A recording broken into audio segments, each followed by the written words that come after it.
ಇಲ್ಲಿ ಈ ಡೈಲಾಗ್ ನನ್ಗಿಂತ ನೀವೇ ಚೆನ್ನಾಗಿ ಹೊಡಿತೀರಾ, ಬನ್ನಿ.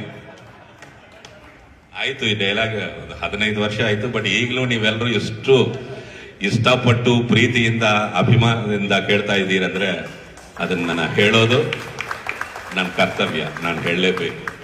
ಆ ಒಂದು ಡೈಲಾಗೆ, ಆ ಒಂದು ಆರುಮುಗ ಇವತ್ತು ನಾನು ಇಲ್ಲಿ ಇದ್ದೀನಿ. Thank you. ಏನು ಹಂಗ್ ನೋಡ್ತಾ ಇದ್ದೀರಾ? ಶಾಕ್ ಆಯ್ತಾ? ಆಗ್ಲೇಬೇಕು ಅಂತ ತಾನೇ ಈ ಜಾಗಕ್ಕೆ ಕರ್ಕೊಂಡು ಬಂದಿದ್ದು. ನಿನಗೆ ಪ್ರಮೋಷನ್ ಕೊಟ್ಟಿರೋದು ನಿನ್ ಡಿಪಾರ್ಟ್ಮೆಂಟೇ, ಆದ್ರೆ ಮಾಗಡಿ ರೋಡ್ಗೆ ಪೋಸ್ಟಿಂಗ್ ಹಾಕ್ಸಿತ್ತು ನಾನು. ಇಂಡಿಯಾ ಮ್ಯಾಪ್ ನಲ್ಲಿ ಇಲ್ದಿರೋ ನಿನ್ ಡಿಸ್ಟ್ರಿಕ್ಟ್ಗೆ, ಕರ್ನಾಟಕ ಮ್ಯಾಪ್ ನಲ್ಲಿ ಇಲ್ದಿರೋ ನಿನ್ ಊರಿಗೆ ಕರೆಸಿ ನನಗೆ ಆಪಿಟ್ಟೆ ಅಲ್ವಾ? ಈಗ ಏನ್ ಮಾಡ್ತೀಯ? ಇದು ನನ್ನೂರು, ನನ್ನ ಏರಿಯಾ. ನಾನು ಬೆಂಗಳೂರಿನಲ್ಲಿ ಗುಡುಗಿದ್ರೆ ಉಡುಪಿ ಮಂಗಳೂರು ಹಾರ್ಬರ್ ನಡುಗೋಗುತ್ತೆ. ಕೈ ಎತ್ತಿ ತಾಡ್ತ ಅಂದ್ರೆ ರಿಯಲ್ ಎಸ್ಟೇಟ್ ಎದುರೋಗುತ್ತೆ. ಇದು ಧರ್ಮೇಂದ್ರ ಕೋಟೆ